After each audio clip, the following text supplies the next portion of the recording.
हमारे सरकार किधर है, हमारी हुकूमत किधर है जिन्होंने 2022 में ये वायदा की कि इस तरह के सैलाब कभी भी नहीं होगा पाकिस्तान में? वो कहाँ है? जिन्होंने आलमी अदारों से करोड़ों लाखों डॉलर लिए थे, करोड़ों अरबों डॉलर लिए थे ताकि वो पाकिस्तान के अवाम को तहफ़्फ़ुज़ कर सकते हैं, ताकि वो पाकिस्तान के अवाम सैलाब से बचा सकते हैं। वो पैसे कहाँ गया? आप मुझे बताएं जरदारी साहब, वो पैसे कहाँ गया? सिंधी अवाम के पैसे।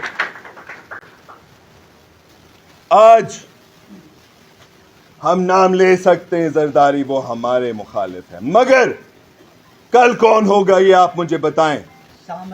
साम्राज्य निज़ाम, इत्तेसाली निज़ाम, वो हमारे असल दुश्मन है, वो हर पाकिस्तानी का दुश्मन है।